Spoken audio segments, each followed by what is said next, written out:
What have you heard about your competitors during this time? I think online it was said that you were potentially maybe the smallest competitor fighting against like big wrestlers, like Olympic athletes, Rickson Gracie. Can you think back to like previous events in your life coming against to fight these like really, really big people and doing amazingly, you know? Like, can you relate to like other moments in your life, preparing yourself and coming into that moment to fight? Even now, within Shuto, I felt like it was only me. I went to the tournament, went and fought my best, but there's no guarantee that I will come back alive. So honestly, maybe on that day, so I fought my best as if it was my last day. I survived, but my eye got injured. Although I didn't die, these things happen, so I was mentally prepared. My parents said it's possible you might die, so you should be ready. Is that the Yamamoto? I can't know how to say the word. Yamamoto Damashi. That's what it is, right? The bouts you had then on that evening, your approach to the tactics of what you're going to do in the matches, because you were significantly smaller and you utilized like a lot of like leg locks during these fights to good use. When you look up to larger opponent, there's a risk you might get killed. I practiced slipping into the inside of the opponent. I would practice in a shadow alone for 1 hour. There was no time limit. There was no time limits. It's fine if it takes 2 or 3 hours. The striking with Mr. Gordeau during the first match was fierce. I thought I could win by taking him down. That took over 30 minutes. It was a bit of a miscalculation. During the second match, they had pointed a wrestler. That took a lot of time. I think about approximately 2 hours. I thought it would make the opponent tired after fighting for 2 hours. Luckily, 30 minutes was enough. As a small guy, my stamina would never run out as long as I kept moving. I thought the bigger guy would gas out faster. That date was very late enough to miss the last train.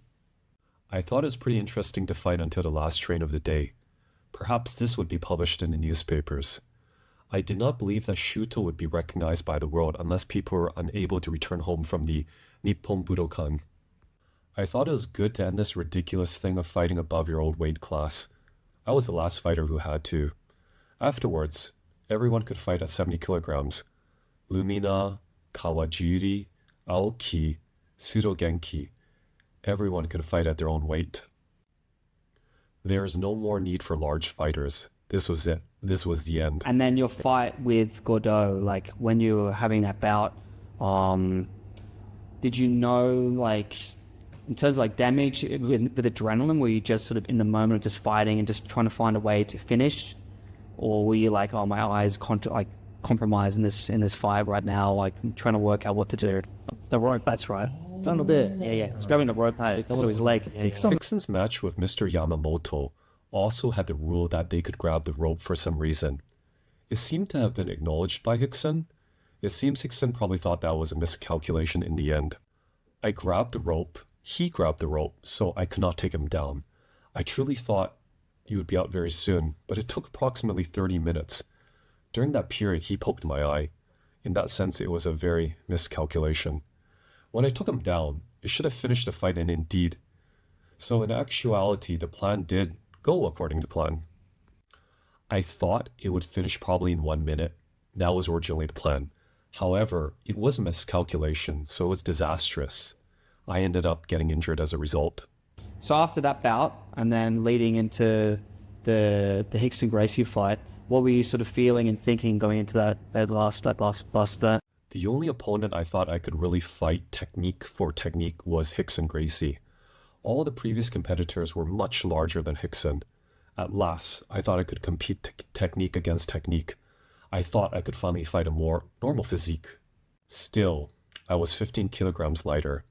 I still thought I could fight a match with technique against technique. Winning should have been relatively easy. Although it was easier, that probably was not a good idea to think that way because it reduced my likelihood of winning. I was very sure that I was going to win my way to Rickson. Once I reached that stage, I felt that my chances of winning were half-half. It wasn't really a good thing.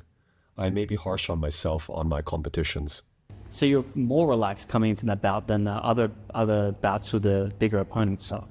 And in anything previously in your life, any moments in your life previously that aren't related to fighting help you fight inside these fights? It's similar to professional wrestling. The world just did not seem to be aware of these people seriously fighting. I was so angry. When you get angry, you will get a lot of energy. But the result was unfortunate. Sure, we had made it to the finals, but I think we have proved it, but I did not win. I think I've made a step to changing the world. In a sense, I believe that was the limit. After that, I probably wanted to go to the UFC. But after that, I wanted to fight the UWF fighters. I was not able to achieve everything.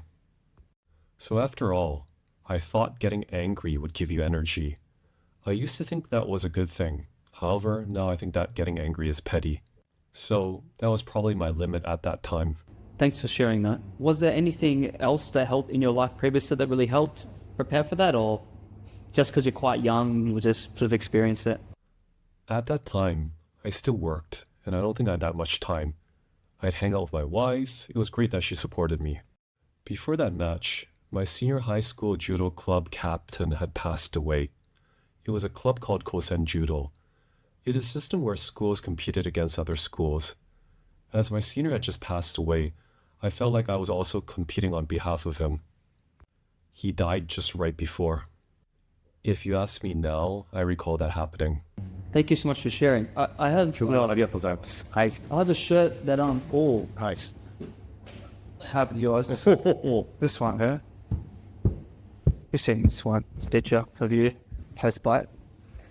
And this shirt, when I wear this out in Australia, or you know, or anywhere around the world, lived in Vietnam for a little bit, go watch an MMA event or UFC, or I go to the pub and or for a drink. They go, who's this? Is this wrestling? Is this what is this? And I explain like the lineage of like jiu-jitsu and wrestling prior to my questions to you before about like the mixing of techniques and then the history. So it's actually like quite usually starts a really long conversation. It's an amazing show, amazing picture, and yeah, I think this really encapsulates like the warrior spirit that you're talking about, right? Samurai spirit. So I just wanted to ask, like, what are you feeling in this moment, and is it like beating a bigger opponent? Is it the story about the judo that you were explaining just before, and the passing of your friend, or is it just the warrior spirit? Like, what are you feeling in this moment? After all, I'm doing this kind of thing. I really didn't know it at all. The thoughts of Shuto competitor, hey, we are doing this Shuto, don't compare us to professional wrestlers, is kind of how I felt. Therefore, it does not really look good. In short, is the world viewing us properly? It's not too different from being crazy. It felt like, hey, we are even stronger than famous competitors. Do you get that? But I can't help saying that, but that was the feeling at the time. Anyways, I was being reckless. Yeah, that is what's being young. There's a lot of fighters that act that way, talking a lot of smack like, do you know who we are? Anyways, that was an arrogant feeling.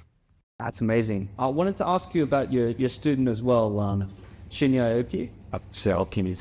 So there was a moment like in the 90s where he like was like a fight where he like hammerlocked someone and broke their arm. I think he got a few submissions with the hammerlock as well. And he's considered like a controversial figure at the time, and I think you got some pressure like around this. And then like talking about Kid Yamamoto, I can't remember. Sorry. As well, he was considered like a controversial fighter. And this, I guess, as well, you're saying like being a little bit arrogant and whatnot. But do you think it's kind of justified, given like, you know, you're fighting someone in like a no rules context or like a very high pressure environment, you know, to kind of have these controversial antics to a fighter? There is a lot of talking smack, even in UFC. There's all sorts of stuff just before the fight. But now, this is the business of mixed martial arts. So I think it's inevitable. Back then, there wasn't really an opportunity to speak. No one really knew each other, so there wasn't really any chance to talk smack. I'm not quite sure what I would do if I was a fighter today.